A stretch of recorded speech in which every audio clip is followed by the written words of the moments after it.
Discussion on verses 1 to 26 of 26. This chapter begins by inviting people to reflect upon the Day of Judgment and its various overwhelming realities. Chapter 88 Al-Ghashiyah, verse 1. Has there reached you the report of the overwhelming event? The Day of Judgment is an event that must occur. When a person reflects upon the universe, they observe countless examples of perfect balance woven into every aspect of creation. The Earth, for instance, is positioned at a precise and balanced distance from the Sun. If it were even slightly closer or further away, life as it is known would not be possible. Similarly, the water cycle, where water evaporates from the oceans, rises into the atmosphere, condenses into clouds, and returns as rain, is perfectly regulated to sustain life on Earth. The ground itself is created in a balanced manner, soft enough for fragile shoots to penetrate and grow into crops, yet firm enough to support the weight of mountains, cities, and towering structures.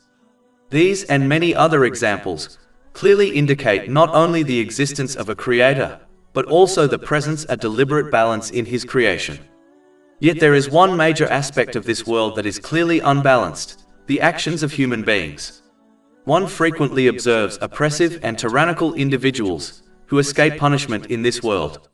Conversely, countless people endure oppression, hardship, and injustice without receiving their full reward for patience and perseverance. Many Muslims who sincerely obey Allah, the Exalted, face difficulties and trials, receiving only a small portion of their reward in this life, while those who openly disobey Allah, the Exalted, often enjoy worldly luxuries and comforts. Just as Allah, the Exalted, has established balance in all aspects of creation, the reward and punishment of human actions must also be balanced. Since this balance is not fully realized in this world, it must necessarily occur at another time, namely, on the Day of Judgment.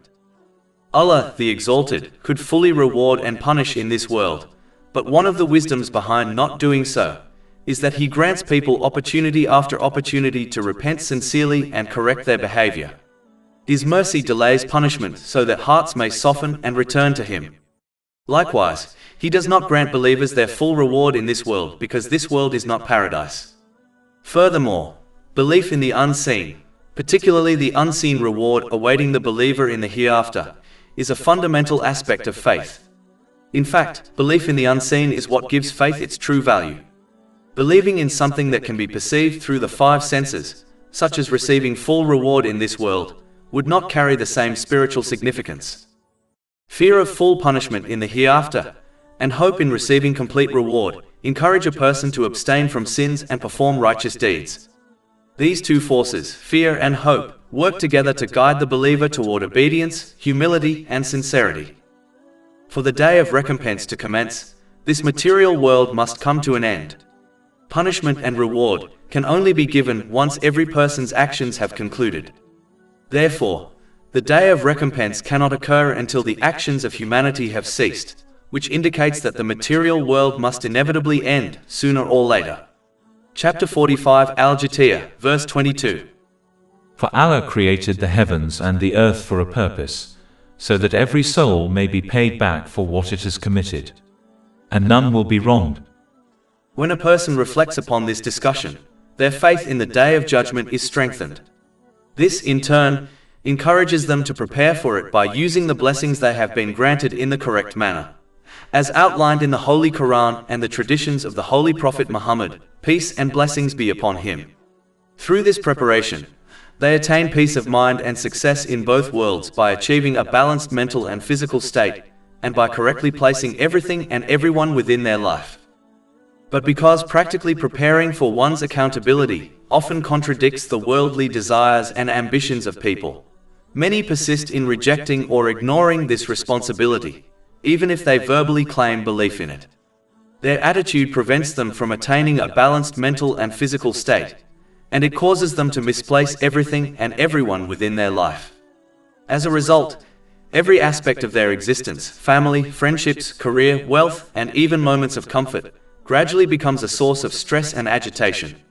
When they continue to disobey Allah, the Exalted, they begin to blame the wrong things and the wrong people for their distress, directing their frustration toward innocent individuals, such as their spouse or close companions. When they remove these good influences from their lives, their instability only deepens, leading them further into emotional turmoil, until they eventually fall into depression, substance addiction, or even suicidal tendencies. This outcome is clearly observable when one reflects on the lives of those who persistently misuse the blessings they have been granted, including many among the wealthy and famous.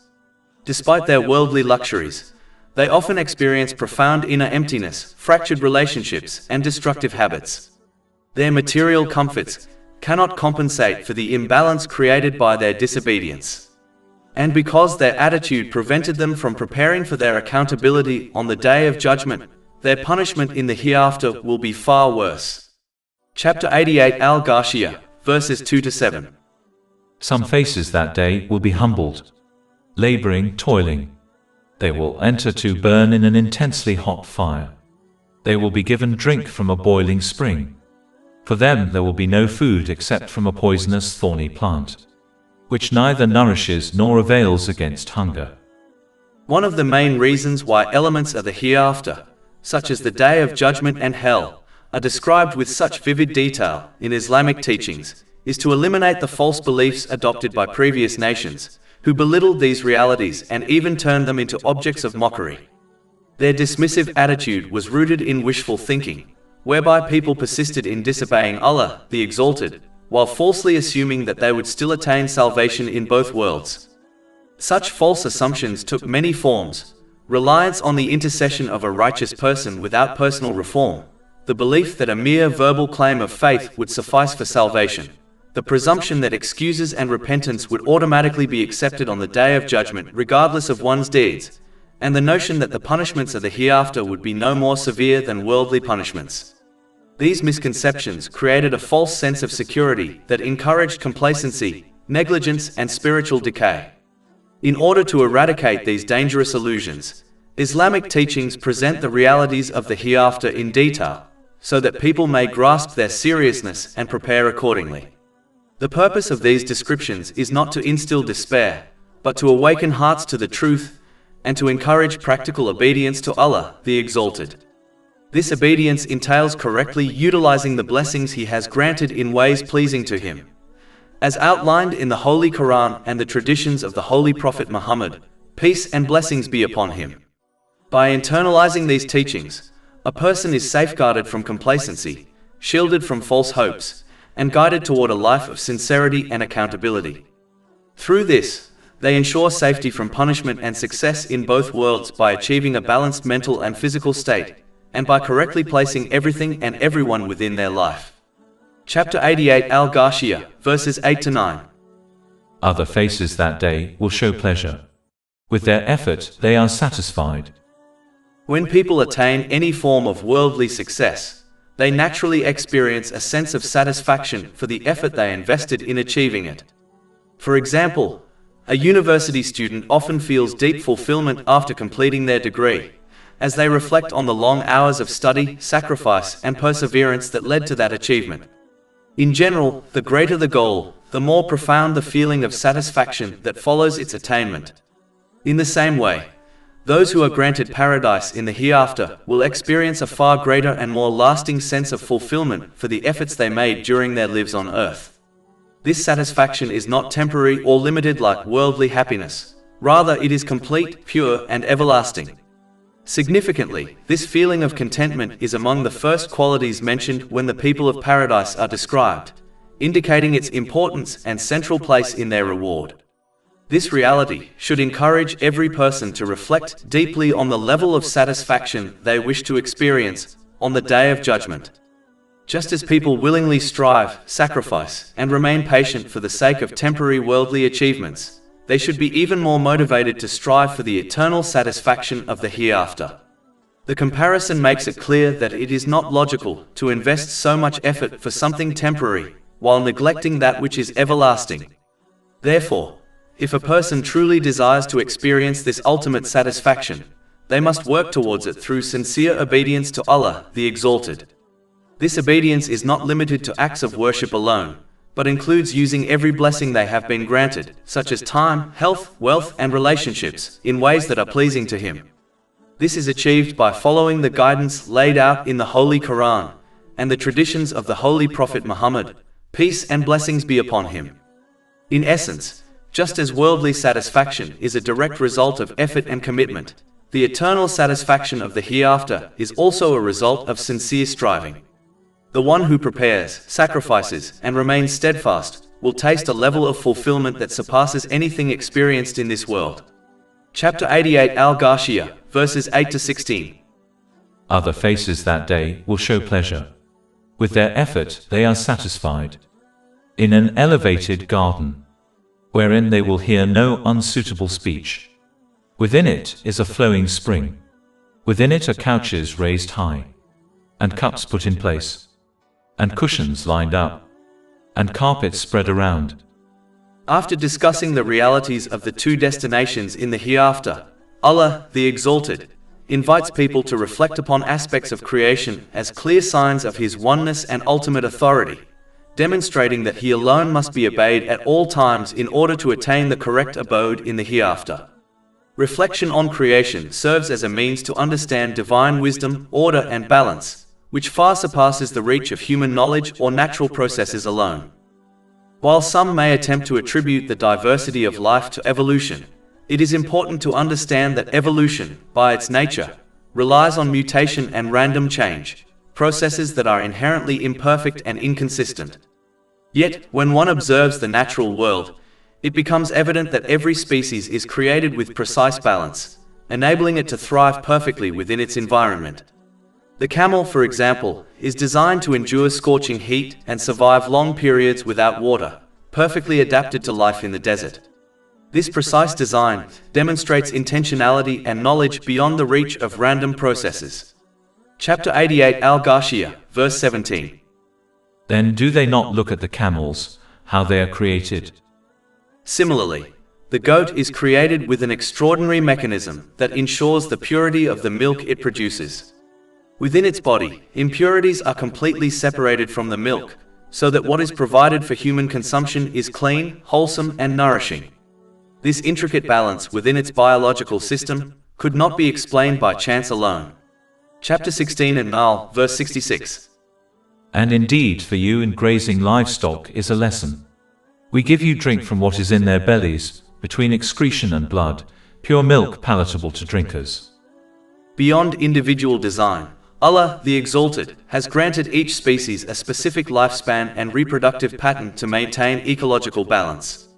Flies, for instance, have a lifespan of only 3 to 4 weeks, yet lay hundreds of eggs, ensuring that their population is moderated by the brevity of life. Conversely, animals with long lifespans typically produce only a few offspring, preventing them from overwhelming other species. This deliberate system ensures the harmony and sustainability of life on Earth, a balance that random mutation or natural selection alone cannot explain. Such observations of creation illustrate a meticulous order and purpose that point directly to the Creator, who alone possesses knowledge, power, and wisdom to design life in perfect equilibrium. Every adaptation, lifespan, and biological mechanism reflects divine precision, demonstrating that the world is neither accidental nor self-sustaining without oversight. Through contemplation of these signs, people are reminded of their dependence on Allah, the Exalted, and the necessity of obeying Him in order to obtain peace of mind in both worlds, through obtaining a balanced mental and physical state, and through correctly placing everything and everyone within their life. When constructing even a simple building, careful thought and planning are required to ensure stability and safety. Pillars must be placed strategically, foundations must be measured precisely, and every component must support the others in perfect balance. Without such planning, the structure would collapse or be unsafe to inhabit. If this is true for something as limited and straightforward as a human-made building, it is inconceivable to suggest that the heavens and the earth, vast, complex, and perfectly ordered systems, came into existence by accident. The balance, precision, and harmony observed in the natural world, from the movements of the planets to the cycles of day and night, the rotation of the earth, and the delicate ecosystems sustaining life, cannot occur without meticulous planning and design. Any accidental creation would inevitably be flawed, unstable, or chaotic. Yet the universe exhibits flawless order and remarkable precision, clearly pointing to deliberate construction by a conscious, all-wise designer. This reality underscores the sovereignty and power of the Creator, Allah, the Exalted, whose knowledge and wisdom encompass everything, visible and hidden. Just as a skilled architect plans every aspect of a building to ensure its safety, Allah, the Exalted, has planned the universe with perfect accuracy, ensuring that all elements function in harmony. Reflection upon this truth reinforces the necessity of recognizing His oneness, obeying His guidance, and placing trust in His wisdom, as the entire cosmos stands as a living testament to His creative mastery. Chapter 88 Al-Ghashiyah, verse 18. And at the sky, how it is raised. Mountains play a multifaceted and vital role in maintaining the balance and functionality of life on earth, showcasing the precision and care of Allah, the Exalted, in creation. They are not merely elevated landforms but serve as stabilizers, natural water regulators, climate moderators, and ecological guardians. Chapter 88 Al-Ghashiyah, verse 19. And at the mountains, how they are erected. And chapter 16 An-Nahl, verse 15. And He is cast into the earth firmly set mountains, lest it shift with you. First, mountains act as pegs that stabilize the earth, preventing excessive shifting and creating a stable environment for human habitation and ecosystems to thrive. Without this stability, the spinning and dynamic nature of the earth would make life unpredictable and inhospitable. Second, mountains play a central role in the water cycle. They capture rainfall, purify it, and gradually release it into rivers and streams. This provides a consistent source of fresh water for human consumption, agriculture, and the survival of animals. Snow-capped mountains, for example, act as natural reservoirs, storing water during colder months and releasing it slowly as snow melts, ensuring a steady flow of water throughout the year. Third, mountains influence climate and weather patterns. They act as barriers that control wind flow and precipitation, creating microclimates that allow diverse ecosystems to flourish. For instance, the windward side of a mountain receives abundant rainfall, supporting forests and fertile lands, while the leeward side may remain dry, contributing to desert ecosystems. This precise arrangement ensures the distribution of resources across different regions. Fourth, mountains contribute to biodiversity.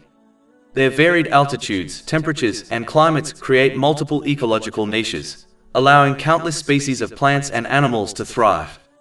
Many species are uniquely adapted to specific mountainous environments, which would not exist without these natural formations.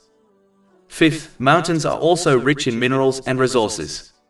They store essential elements that humans extract for construction, technology, and sustenance, while their soils, formed over millennia, provide fertile grounds for agriculture in surrounding plains. In all these ways, mountains exemplify the wisdom, knowledge, and power of Allah, the Exalted. Their presence is integral not only for physical stability, but also for ecological balance, the provision of water, climate regulation, biodiversity, and the support of human civilization. They are a constant reminder of the deliberate and meticulous planning behind creation, inviting reflection, gratitude, and recognition of Allah's oneness and authority over all things. The land on earth demonstrates a remarkable balance, carefully designed to meet the needs of its inhabitants. It is spread out in a manner that allows people to make productive use of it, such as cultivating crops, while simultaneously providing stable areas suitable for building settlements. Chapter 88 Al-Ghashiyah, verse 20. And at the earth, how it is spread out. The earth's landscapes are arranged with varying altitudes, creating natural diversity. Higher altitude areas are often inhospitable due to thinner air and challenging terrain, which naturally limits human habitation and preserves these regions. Meanwhile, the majority of the land exists at an optimal altitude, making it suitable and convenient for human life. This careful balance ensures that most of the earth is accessible and livable, facilitating agriculture, transportation, and settlement. Additionally, certain regions are naturally difficult to reach due to mountains, deserts, or dense forests. These inaccessible areas play an important role in maintaining ecological balance and protecting natural resources, while the easily accessible areas provide the necessary resources for human survival. Interestingly, the Earth's design reflects a hierarchy of accessibility. Resources that are essential for human life, such as fresh water, fertile soil, and arable land, are located in areas that are generally easier for people to utilize, whereas less essential or potentially hazardous resources are often more difficult to access. This careful orchestration extends beyond mere convenience. The varied landscapes and controlled distribution of resources also encourage stewardship, planning, and sustainable use. Humans are challenged to engage with their environment responsibly, reflecting the wisdom and guidance of the Creator. The precise arrangement of land, altitude, accessibility, and resources illustrates a deliberate and purposeful design. It is clear that such perfect balance cannot be the result of chance, but rather indicates the presence, knowledge, and authority of Allah, the Exalted, as the sustainer and planner of all creation. The Holy Prophet Muhammad, peace and blessings be upon him, often experienced deep grief over those who rejected or neglected the guidance of Islam. His compassion for humanity was so profound that their refusal to accept the truth weighed heavily upon him. However, Allah, the Exalted, repeatedly reminded him that his role was not to enforce belief upon anyone, nor to lament excessively over their choices. His responsibility was to convey the message of Islam clearly, to embody its teachings perfectly, and to leave the ultimate outcome to Allah, the Exalted. Chapter 88 Al-Ghashiyah, verses 21 to 22. So remind you are only a reminder. You are not over them a controller. These verses convey timeless guidance for all who call others to righteousness. They clarify that the duty of a caller to truth is not to coerce belief, nor to measure success by the number of followers, but to deliver the message with sincerity, clarity, and compassion.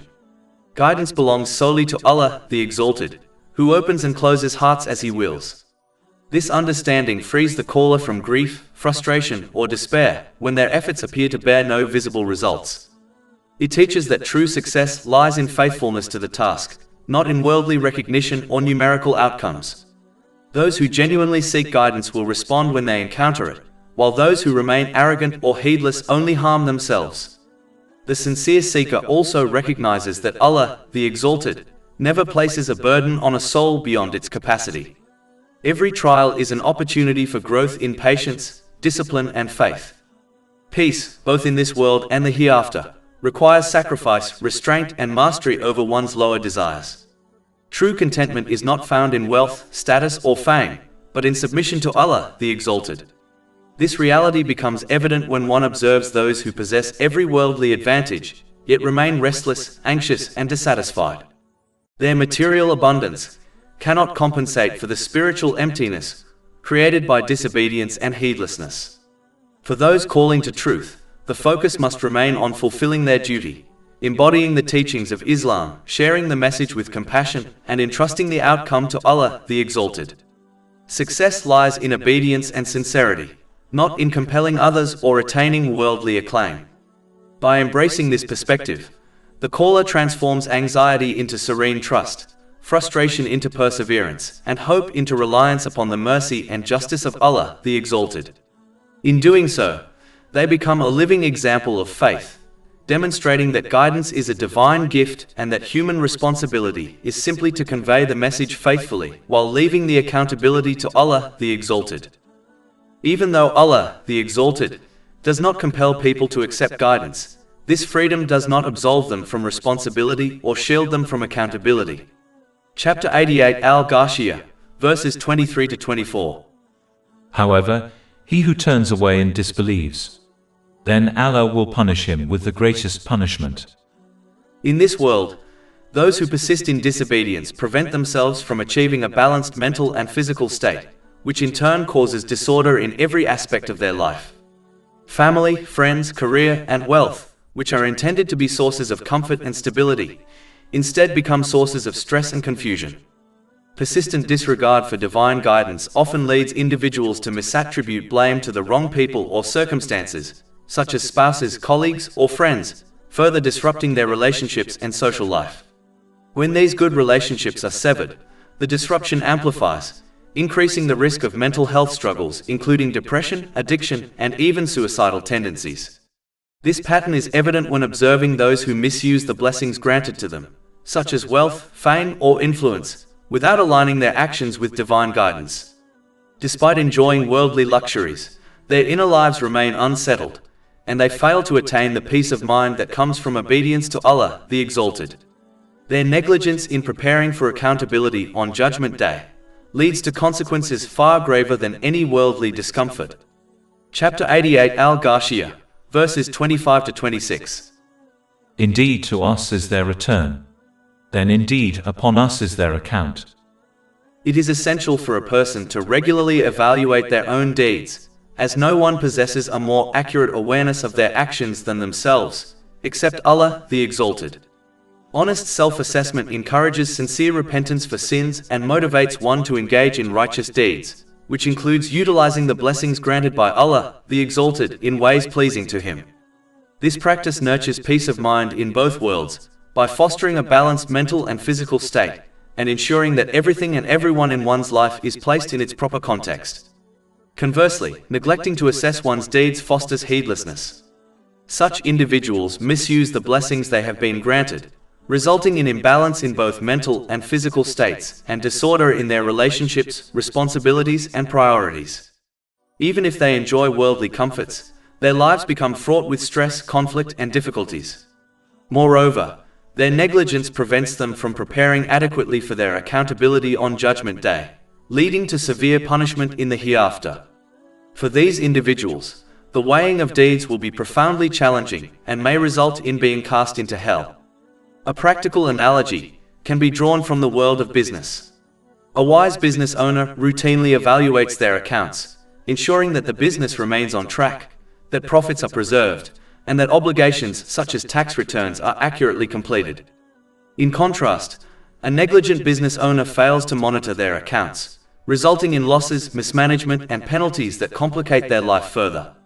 Similarly, failing to assess one's deeds before the scales of Judgment Day carries consequences far more severe than monetary penalties. The burden of accountability is immense and truly unbearable. Chapter 99 Az-Zalalah, verses 7 to 8. So whoever does an atom's weight of good will see it. And whoever does an atom's weight of evil will see it. A person must also strive not only to avoid sins, but to avoid using their blessings in vain. Vain actions may not constitute sin, yet they are not counted as righteous deeds and thus contribute nothing to the reward on Judgment Day. Reflecting on these missed opportunities can produce deep regret, especially when one realizes that even small efforts, if properly directed, could have tipped the scales of judgment in their favor. In fact, sometimes a minor difference between the good and bad deeds recorded may determine whether a person attains salvation or faces damnation. Regular self-reflection, repentance, and mindful use of blessings, therefore, are crucial for both worldly balance and eternal success. They ensure that a person maximizes the benefit of their life, safeguards their mental and physical well-being, and prepares appropriately for the ultimate accountability before Allah, the Exalted. To conclude, a person must accept and act upon Islamic teachings for their own benefit, even when these teachings contradict their personal desires. They must conduct themselves like a wise patient who accepts and follows the medical advice of a skilled doctor, knowing that the treatment is ultimately for their well-being, even if it involves bitter medicine or a strict diet. Just as this patient eventually attains good mental and physical health, so too does the person who embraces and implements Islamic teachings. This is because the only one who possesses the complete and perfect knowledge required to ensure that a person achieves a balanced mental and physical state, and correctly places everything and everyone within their life, is Allah, the Exalted. The understanding of the human mind and body possessed by society, despite extensive research, will never be sufficient to achieve this outcome.